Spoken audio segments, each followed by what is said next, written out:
guys, welcome back to my channel. So this week I really want to take my content and throw it back to about a year and a half ago on my channel, because genuinely what I feel resonated with you guys so much and what I really found to be so fun about making YouTube videos was my opinions and thoughts on American Girl as a brand, on the dolls, on like just those opinions that I've always kind of had but never voiced. And I felt like it was so fun to talk to you guys about things that I thought and have so many of you guys say like, hey, I think that too, or even if you don't, kind of start a conversation on whatever I was talking about. So that's really what I loved so much when I started my channel, and that's really what I want to get back to in these upcoming months. So today we are doing that, and today's video is dolls that are not very creative, like the least creative dolls American Girl has ever made.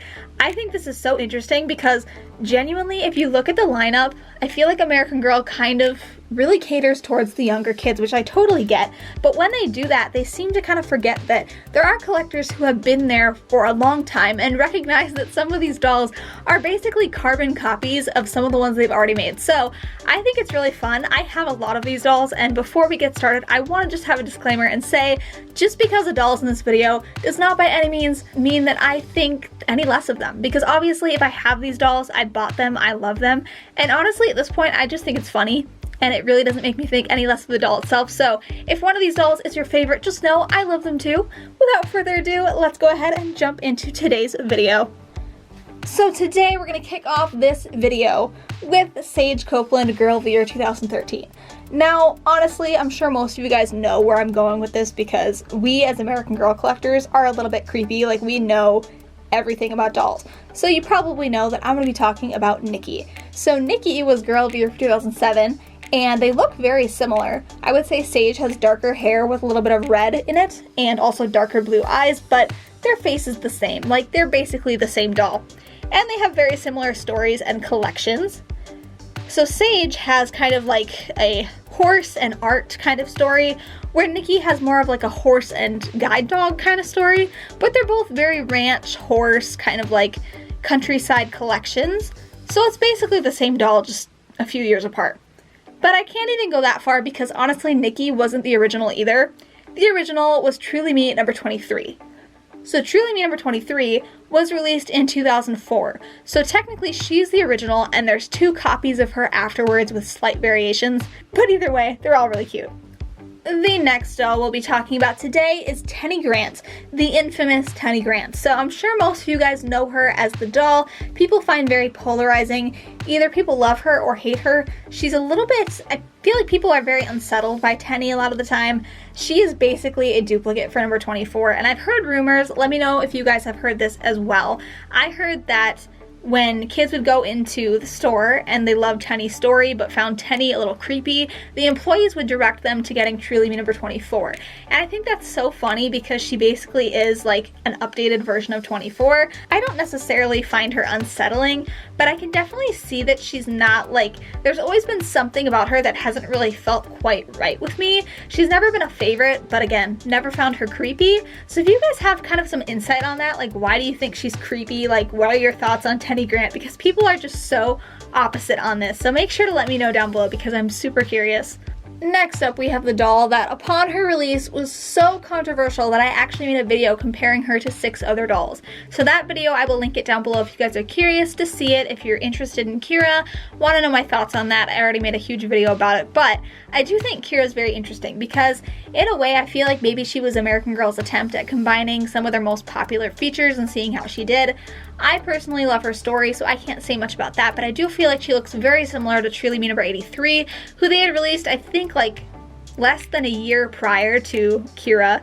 I also think she looks a lot like Julie, which I find interesting, because Julie is one of the historical dolls that they really like give a lot of time to and energy towards. So I find that interesting. But I feel like Kira overall, definitely not the most creative doll American Girl has made. She's not all that unique, but again, she's cute. So I mean, I love her personally, but I can definitely recognize that she is not all that unique. Next up, we have Sutton, who is my Truly Me number 54. So I want to talk about Sutton because honestly, she is a combination of basically every Just mold ever made. I will say she looks very, very similar to Jess. She looks a lot like Truly Me number 40, my doll Lily. She looks a lot like Niall number 64, and she looks a lot like Ivy. Like, I feel like she's basically every Jess mold, and I don't find that to be a bad thing. I searched forever to get her because I wanted her really bad. I thought she was beautiful. But I do own almost all the Jess molds, and I recognize that they all look very similar because they all have the same hair, eye, and skin tone combination. So, while I will say she's not at all unique, I do love her because she's the closest I feel that I'll ever get to Ivy, and, you know, I kind of gotta live with that. So I think she's beautiful. Sutton is definitely a doll that I would buy again, time and time again, even though she's really not all that unique in the world of American Girl. Up next, we have another doll that I love, and so it's kind of hard to talk about her in like a weird kind of way, but this is McKenna, and McKenna, when I look at her, she always reminds me of if you combined Elizabeth and Krissa. She just looks like that. Like, she looks a lot like Elizabeth, which I'm so happy about because I love Elizabeth personally. So when this doll was released, I mean, I loved her, but she also looks a lot like Truly Me number 39. So it's kind of like she has a lot of dolls that look similar to her but aren't quite the right combo. Like if Elizabeth had slightly darker hair and feathered eyebrows, she would be McKenna. And if Truly Me number 39 had the Josefina mold, she would look like McKenna. So I feel like, again, this is kind of one of those combinations where American Girl kind of combined all the features that were popular at the time, and they created McKenna. But was I done? No, of course not, because if you combine McKenna and Krissa, you get Grace. Like, literally exactly Grace. That's what you get if you combine them. The only difference is that Grace has slightly different eyebrow shapes and also has bangs, which again was kind of something they were playing around with around the time that Grace came out. You know, really cute doll. I feel like everyone loves Grace. If you don't have Grace, you kind of want Grace just a little bit. So she was a smart move on their part, but just not creative.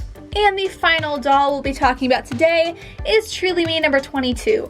Now, I didn't really want to specifically mention number 22 because I feel like generally the entire idea is just the fact that American Girl makes a lot of dolls with blonde hair, blue eyes, and the classic mold.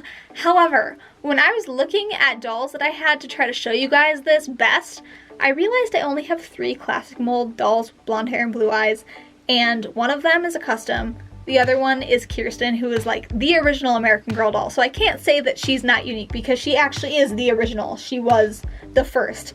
And the last option I had was Alex. So I'm showing you guys Alex, even though I don't feel like she's the most unoriginal doll, but a lot of people can't tell the difference between her and number 27, so I figured she'd be the one I'd show. But the whole point here is just the blonde hair, blue-eyed thing. Me realizing today, funny enough, that I don't actually have very many blonde hair, blue-eyed classic molds or blonde hair, blue-eyed dolls at all. So I kind of want to get one more because I feel like they're really outnumbered at this point, which is ironic considering how they are for American Girl. So that might be coming in the future. Thank you guys so much for watching. I hope you guys enjoyed today's video.